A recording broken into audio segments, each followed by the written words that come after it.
بسم اللہ الرحمن الرحیم، السلام علیکم۔ میں ہوں ملک شاہ زیب بابر۔ سعودی عرب کے حوالے سے دو نیوز ہمارے پاس بہت موسٹ امپورٹنٹ نیوز ہیں۔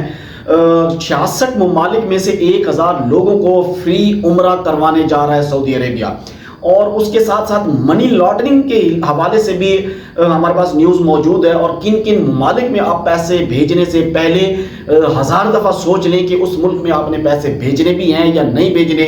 اس کے حوالے سے تمام تر تفصیلات میں آپ کو بتاتا ہوں۔ اس سے پہلے آپ حضرات سے ریکویسٹ ہے کہ اگر میرا چینل سبسکرائب نہیں کیا تو سبسکرائب ضرور کر لیں، بیل کے آئیکن کو پریس ضرور کریں تاکہ میری تمام آنے والی نیو ویڈیوز آپ تک پہنچتی رہیں۔ پہلے نمبر پہ ہم بات کرتے ہیں کہ کنگ سلمان، محمد بن سلمان، جنہیں MBS سے بھی جانا جاتا ہے، MBS نام سے بھی جانا جاتا ہے، محمد بن سلمان نے اعلان کیا ہے کہ 66 ممالک میں سے 1000 لوگوں کو فری عمرہ کروائے گا۔ صرف فری عمرہ نہیں، ان کی آنے جانے کی ٹکٹ بھی فری ہوگی، ان کی وہاں پر رہائش بھی فری ہوگی، وہاں پر ان کا کھانا پینا تمام خرچ فری ہوگا۔ موسٹ امپورٹنٹ وہ یہ ہے کہ وہاں پر انہیں جو زیارتی مقامات ہیں، جو مقدس مقامات ہیں، ان کی بھی زیارت کروائی جائے گی، اور موسٹ امپورٹنٹ جو بات ہے، انہیں حرمین شریفین کے ائمہ کرام سے بھی ملاقات کروائی جائے گی۔ لیکن یہ خوش نصیب کون ہوں گے؟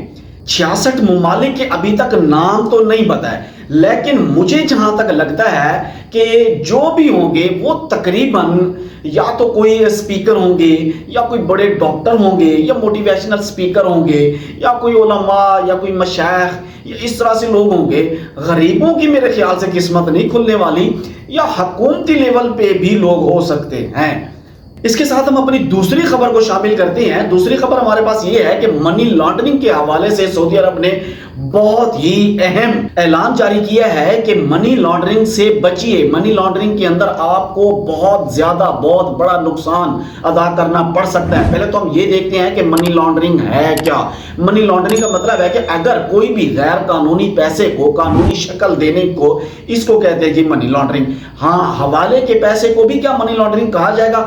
جیسا کہ حوالہ پاکستان میں تو بین ہے، اور اسی طرح سعودی عرب میں بھی اس کو بھی منی لانڈرنگ کے زمرے میں لایا جا سکتا ہے۔ اس کی وجہ یہ ہے کہ کیونکہ جو بھی حوالے سے پیسہ بھیجا جاتا ہے اس کا کوئی بھی ریکارڈ حکومت کے پاس نہیں ہوتا۔ اسی لیے میں کہتا ہوں کہ جتنے بھی وہاں پر رہنے والے پاکستانی حضرات ہیں وہ کوشش کیا کریں کہ اپنے کوئی ایتھینٹک سورسز سے پیسے بھیجا کریں۔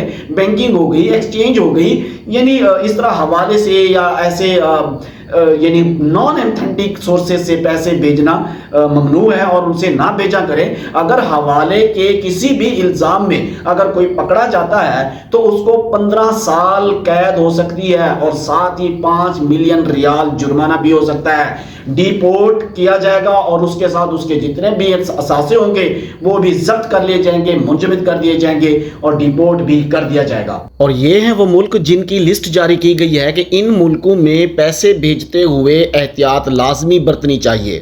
اسی لیے تمام پردیسی بھائیوں سے ریکویسٹ ہے کہ حوالے کے ساتھ پیسے بھیجنے سے گریز کیجیے، اور جتنا ہو سکے ایتھینٹک سورس استعمال کر کے اپنے پیسے بھیجا کریں، تاکہ آپ کی حق حلال کی جو کمائی ہے وہ محفوظ ہو سکے، آپ اور آپ کی فیملی امن سے زندگی گزار سکیں۔ دعا ہے اللہ تبارک و تعالیٰ تمام پردیسی بھائیوں کو اپنی حفظ و امان میں رکھے۔ مجھے دیجیے اجازت، اللہ حافظ۔